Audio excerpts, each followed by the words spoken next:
खबर आपको पहुंचाएंगे। सुप्रीम कोर्ट ने इंसदाद स्मगलिंग एक्ट 1977 में तरमीम की सिफारिश कर दी है। एक्ट जायजे के लिए पार्लियामेंट को भिजवा दिया गया है। मजीद तफसीलात हासिल करेंगे।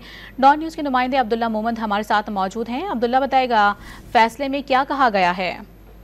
बिल्कुल, सुप्रीम कोर्ट ने इंसदादी स्मगलिंग एक्ट 1977 में तरमीम की सिफारिश कर दी। सुप्रीम कोर्ट ने इंसदादी स्मगलिंग एक्ट 1977 जायजे के लिए पार्लियामेंट को भिजवा दिया है।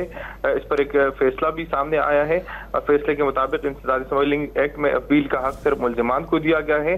हुकूमत को अपील का हक न होने का मतलब ये है कि इंसदादी स्मगलिंग एक्ट मुल्जिमान को फायदा पहुंचाया जा रहा है। सुप्रीम कोर्ट ने फैसले की काफी law and justice commission secretary कानून को भिजवा दी।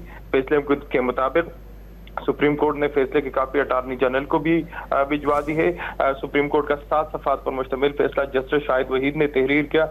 फैसले के मुताबिक ANF ने 1998 में शिकायत दर्ज कराई कि उबैद खान नामी शख्स ने जायदाद स्मगलिंग से बनाई। इंसदादी स्मगलिंग एक्ट में ANF का किरदार सिर्फ स्पेशल जज को इत्तला दहिंदा का है। मुल्जिमान का मौक़िफ़ सामने आने के बाद मामला जज और मुल्जिमान के दरमियान रह जाता है। फैसले के मुताबिक इंसदादी स्मगलिंग एक्ट के तहत जज को इत्तला देने के बाद शिकायत कुनिंदा का किरदार खत्म हो जाता है। ANF का किरदार शिकायत के बाद खत्म होने पर वो फैसले से मुतासर फरीक नहीं होगा, जबकि फैसले के मुताबिक इंसदादी स्मगलिंग एक्ट में अपील का हक सिर्फ मुतासरा फरीक मुल्जिमान को ही है। पेशावर हाईकोर्ट ने ANF की अपील मुतासरा फरीक न होने पर खारिज किए। मुनासिब होगा कि पार्लियामान कानून का जायजा ले ताकि रियासत को अपील का हक दिया जा सके। जी, बहुत शुक्रिया अब्दुल्ला आपका।